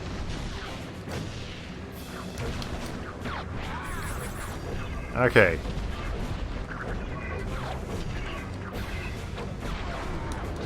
Anyways, can I? This is a little bit hard to process. Check the gate, put it in the can, and it's There, we won. Take 5, people. Okay, I think I'm going to stream Luigi's Mansion for Halloween this year for your information. Maybe you'll see the appeal then. Yeah, I'll try to check it out when that happens. All in a day's work. Cut! Printed! That's a wrap, people! Pure box office raritanium Clank. Even the critics are gonna love it. You have no idea what a thrill it is to be rescued by a big hunk of titanium alloy like yourself. Perhaps now you will tell me what Dr. Nefarious is planning. I have a better idea. Why don't you ask him yourself? Well, I have a present for you, Snicky Wookums. I told you to stop calling me that! Just bring me Agent Clank! Of course, darling. Where am Courtney Gears is a character, and so is the Is fairies. someone there? I seem to... Agent Clank, it is an honor to finally make your acquaintance. I have been following your exploits ever since your first mission, when you defeated the mind-stealing snot beasts from Dimension X. I believe there has been a misunderstanding. Secret Agent Clank is merely a fictional character I play on the horror video. Lies! Squishy lies! Oh, Len, I can't. It's not right. You're my cousin's uncle's son. Lies! You are a hero to robots across the galaxy, and yet you deny your own destiny. You choose to bow and scrape before the squishes! Where is your pride in who you are, Agent Clank? Organic life forms have as much right to inhabit this galaxy as we do. I see no reason to exclude And them. I will give you a reason. Join me, and together we will rule an entire galaxy of robots. Or refuse. Remain a traitor to your own kind, and follow your beloved squishies into the black hole of oblivion! Oh, that's the thing that happened. Meanwhile, back at Clank's trailer.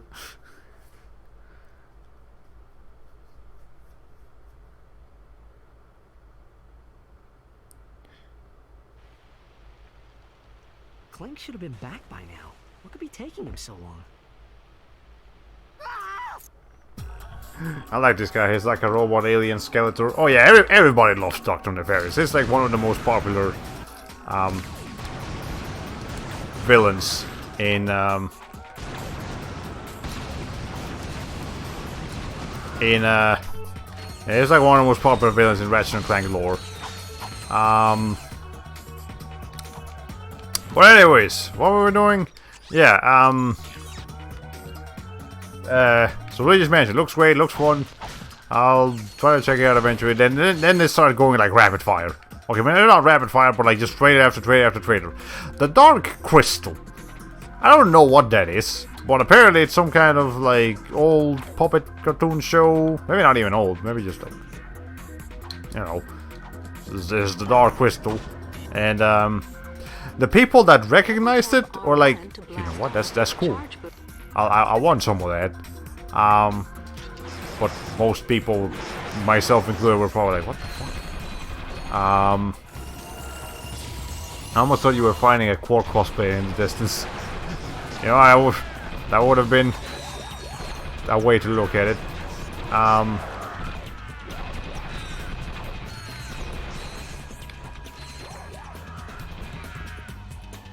Okay. Anyways, let's see. But yeah, we had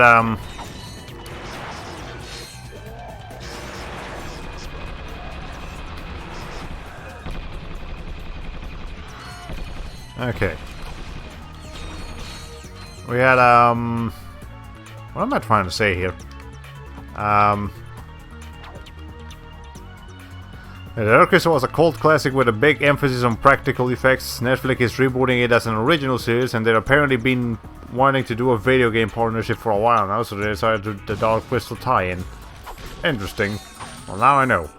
Anyways, the original film came out in '82, by the way, which is why the aesthetics look so crusty. I actually don't mind the aesthetics looking like they do. It gives it that Like I had like an 80s feel from that, so I mean, there's definitely nothing wrong with the 80s feel.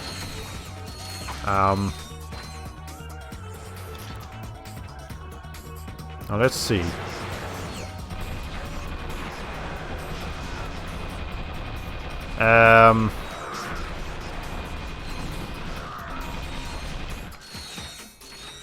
Let's see what else happened around that conference. Okay, although being a fellow Muppet was pretty excited about it. Yeah. Okay, anyways. Dark Crystal. What happened after the Dark Crystal? Legend of Zelda? Yeah, then we had Link's Awakening after the Dark Crystal. Looks great. It's actually gonna have a freaking it's gonna have like a dungeon maker thing. Yeah, a dungeon maker mechanic, which is interesting. Like, it's obviously not gonna be quite as in depth as like Mario Maker, because you can only use like pre-established dungeons, and then just the dungeon layout is what you can do, not the individual rooms themselves. But I mean, it's fun.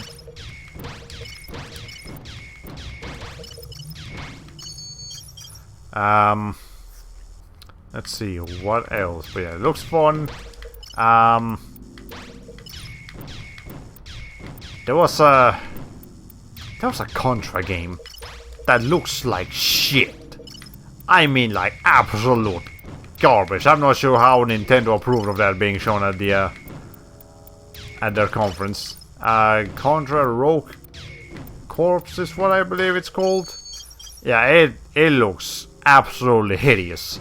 Like I expect this from like a 2005 trailer for a PS2 game or something, not a 2019 E3 Nintendo press conference. But okay, let's see. They had but yeah, before that they had Trials of Mana. It's gonna be a remake of the original Trials of Mana, which is thinking Sensetsu 3 or something? I don't know. Point is, the sequel to Secret of Mana. If you may recall, Secret of Mana itself got a remake like last year or 2 years ago or something, and everybody hated it. So I'm glad to see that gonna try to handle it again. Hopefully make it good this time. I mean, it looks good. It looks much better than Secret of Mana, just from a quick look at it. I may play Trials of Mana someday, never play Secret of Mana. The Secret of Mana remake looks like shit. Like I've seen the general consensus of it, it's shit. But Trials of Mana looks much better.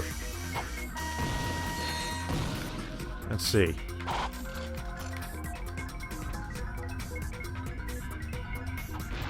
Let me do something here.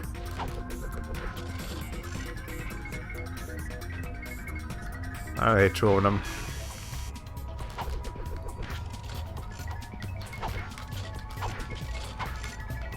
Okay. Yeah, Trials of Mana looks good, looks fun. They're also releasing the entire like Mana trilogy. Like, they released it already. Like, the presentation ended and they released the trilogy. So if you're interested in playing some of the older Mana games, including the very first one, which is actually a Final Fantasy spin-off, like Final Fantasy Adventures or something like that, well, there you go, now you can.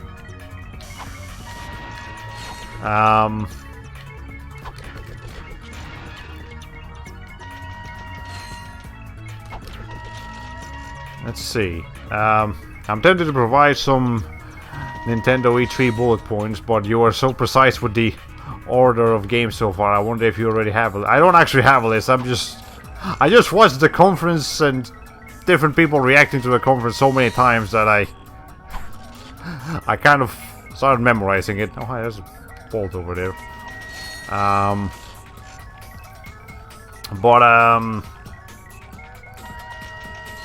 But yeah, the Trials of Mana looks pretty cool. What else did they show?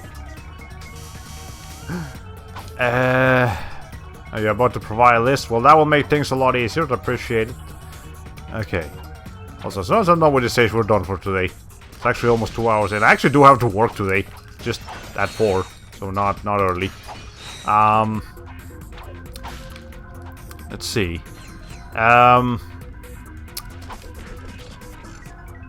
Witcher 3, yeah, Witcher 3. I'm interested to see how that game's gonna run on Switch. It's a big game. It's a very big game, and a graphically intensive one too. So, from the trailer that showed of it, I can already tell that they're gonna have to decrease the graphical settings by a fair margin in order for that game to run on Switch. But if the content is still the same, and it runs at least at like a consistent 30 at least, then it's The Witcher 3. It's supposed to be one of the best games to have come out on in recent history. Fire Emblem Three Houses, again, there's not much I can say about it because they just showed a story trailer for it, so it looks like it's going to be an interesting story. There's a surprising amount of like cutscenes, like CG cutscenes for it. Okay, what the fuck is going? Game? Game, what the fuck? Game, what the fuck are you doing? Oh my god. How? Why? Jesus! Who made this? Okay, anyways, Fire Emblem 3 Houses looks cool, looks fun. Could be a great time if you're a Fire Emblem fan. Resident Evil 5 and 6 are now coming to Switch. Resident Evil 6 is like... It's not a particularly popular one in the franchise, but it could still be fun. The Resident Evil 6 might be a fun game to just mess around with. Not necessarily to take it seriously or be spooked by it like an normal Resident Evil game would, but... You know, just understanding that that game is absolute chaos and nothing like traditional Resident Evil. You know, accept that and then, you know, I might have a fun time with it. Let's see. No More Heroes, No More Heroes 3. That's probably, for me personally, the game I'm most interested, maybe not most excited for, or maybe I don't know, but I definitely am looking forward to that one because I really like No More Heroes 1 and 2. They are some of my favorite games on the Nintendo Wii, and I've been looking forward to No More Heroes 3 for a while. And the trailer that they actually showed was like a censored version, so the real trailer that they released later, that one's like filled with cursing and blood and swearing and all sorts of god No More Heroes stuff. Okay. No More Heroes Trash Control is for... Panzer Dragoon is getting a remake. That's... I have a friend that really likes Panzer Dragoon. So he was probably losing his shit. Why are you... What is wrong with this game? Why is it messing up so much?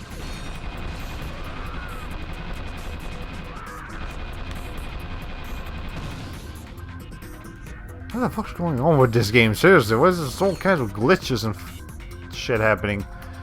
Anyways, Pokemon Fish and Ships. Yeah, it looks great.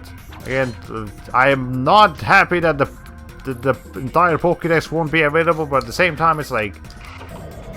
It's a big-ass game. Pokemon is a... game you're forgetting to work.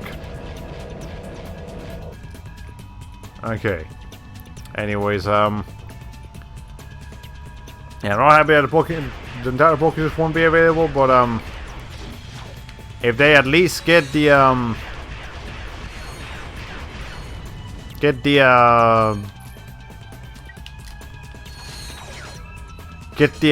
Mawile in there, that's all I need. You guys know how much I like my oil. Okay. Let's see.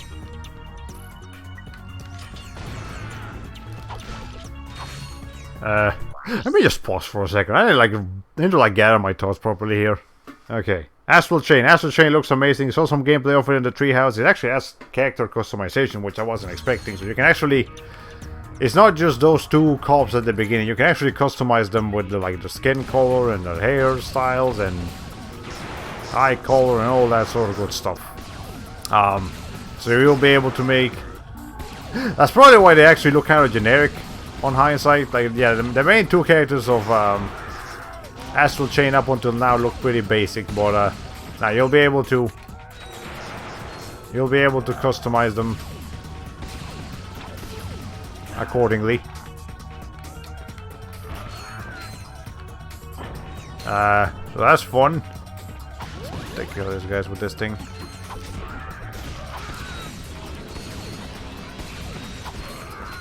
Let's see. Empire of Sin. That happened. That was just like a gangster game, like you know, like 1930s, 1920s Godfather kind of gangster. Yeah, that was just a thing that they showed. I'm not entirely certain what's the thought process with that one, but hey, they did it.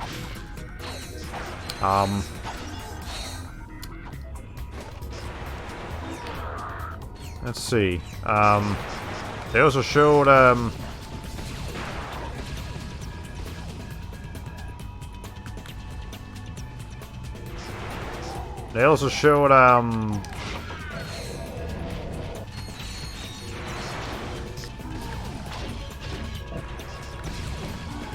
what am I trying to think of here?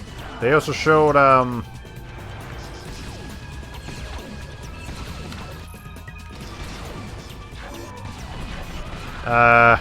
okay.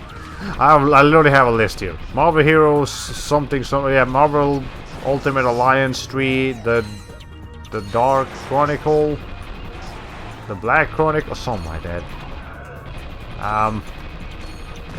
It's Marvel Ultimate Alliance. I know they're fun games, so just stop any of them.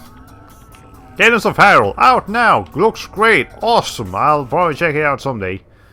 Mario and Sonic at the Olympic Games. Looks something happened to you. fun.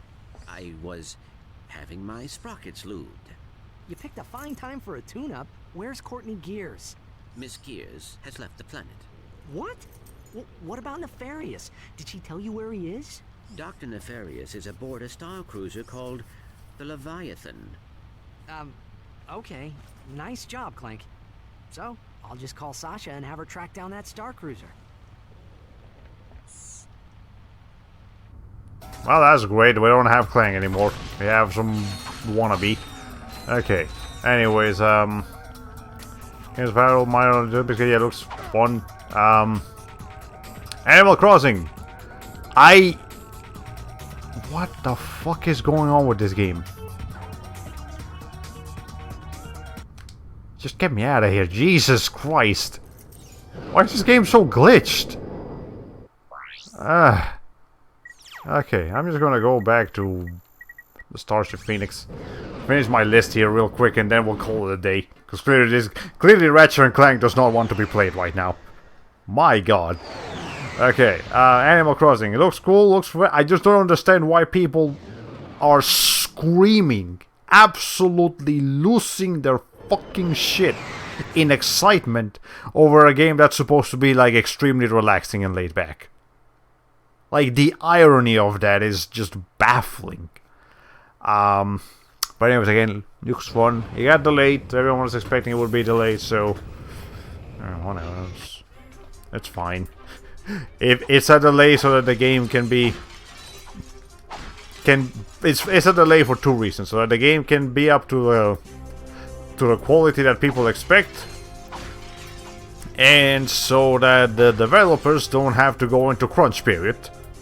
They still get treated like normal human beings.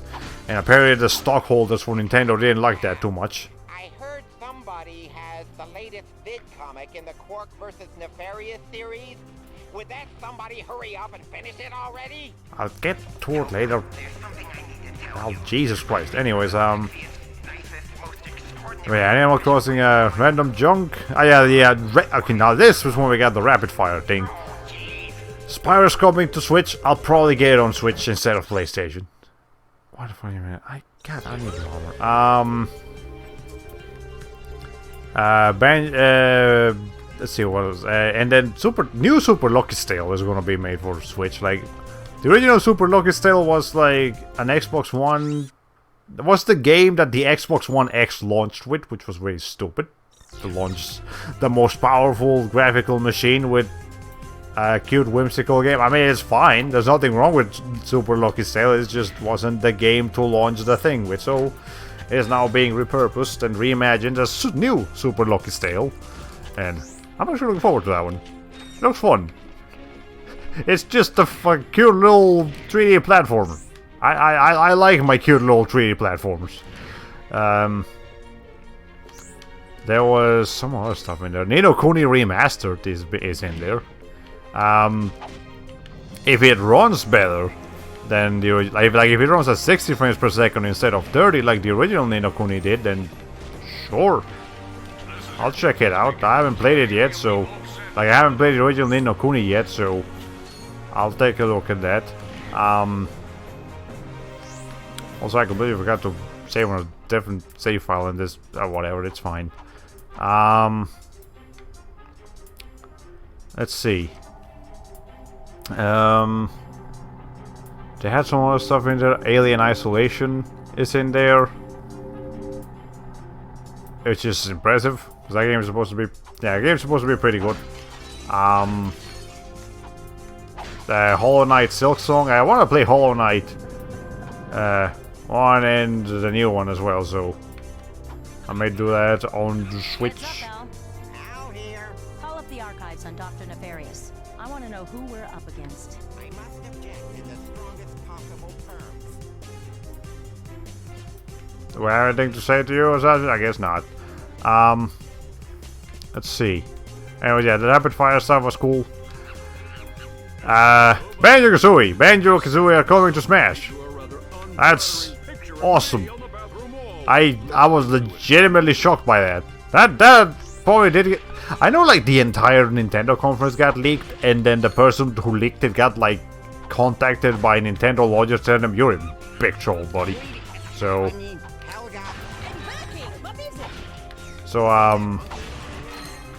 you know, that's the thing that happened. Let's see. But yeah, they look great. They look a lot of fun, and hopefully this means that we'll get Banjo-Kazooie on Switch as well.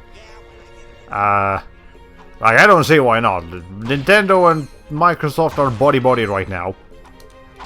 Banjo-Kazooie are coming to Switch. There's a huge demand for those games to be on Nintendo consoles again. It just seems smart to do. So, I mean, they didn't do it with Persona 5, but doesn't mean they won't do it with anything. Yeah, but I hope Banjo-Kazooie and Banjo-Tooie will come to the Switch. I would buy them on Switch if that were to happen. Okay, let's see. And then Breath of the Wild 2. I mean, it looks like it's combining the ideas of like Majora's Mask being like this super dark game, like this super dark Zelda game, with Breath of the Wild mechanics. I mean, again, we just got a trailer for it, only showing like the potential concept of the story. Well, looks good, looks great.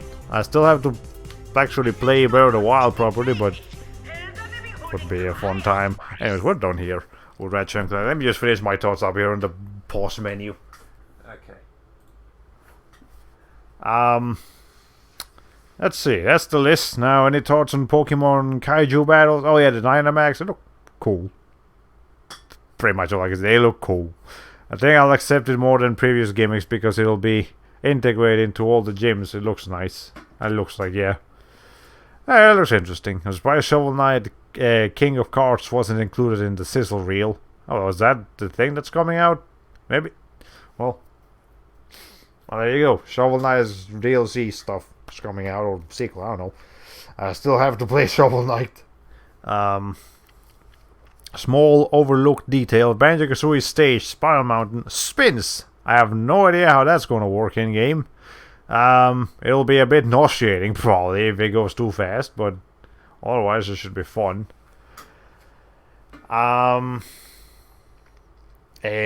yeah, that's pretty much it as far as the main E3 presentations go. I'll go over some of this stuff again in the next Silent Hill 3 stream, because, you know, the people that watch the Ratchet and Clank streams and the people that watch the Silent Hill streams are not the same sometimes. Wrapping up here, I need to go to bed. So yeah, I need to go to work soon. But yeah, some other stuff, I guess. Sakuna of Rise and Ruin is coming to PC and Switch as well as PS4. So that's great. I'll be getting that game on one of those two consoles rather than PS4, probably. The creators of Honkai Impact are making a new game which is like Genshin Impact, and it looks fun. It's going to become a mobile, but also on PC. So I know Honkai Impact is one of the more impressive mobile games out there, so I might have to look at that eventually. And I'm sure there's a lot of other announcements that I missed. Oh, I know Crash Nitro Kart got a trailer saying that apparently it's Crash Team Racing Nitro Fueled. It's not going to just be a 1-by-1 remake of the original CTR, but like a full, almost like a new game, using old stages but also new ones and new mechanics, and like Spyro's gonna be in there somehow. Yeah, that's coming out soon. If you like kart racers and you're tired of Mario Kart, that's the one to go for. That game's looking great. And that's it, really. And I'll probably gush about Tales of Arise some more once the Tales of Festival is over this weekend. And yeah, sounds a bit like what they did with Diddy Kong Racing. The DS version added new mechanics, new racetracks, and new characters. Yeah, that's probably what they're going to be doing here, which is great. When's the next time I'll be able to stream? I don't know. Not tonight, because tomorrow I have to go into work early, and I think Sunday I have to go to work relatively early too, so probably not Sunday either. So maybe Sunday night? I don't know, I'll have to double check. But also kicked out Conquer and Banjo. Oh no. Anyways, yeah, that's pretty much it. Again, I'll reiterate some of this stuff in the next Silent Hill 3 stream, and otherwise we're done for tonight. So, well, ladies and gentlemen, this has been all for today, and so here says goodbye, Hollow Play 45.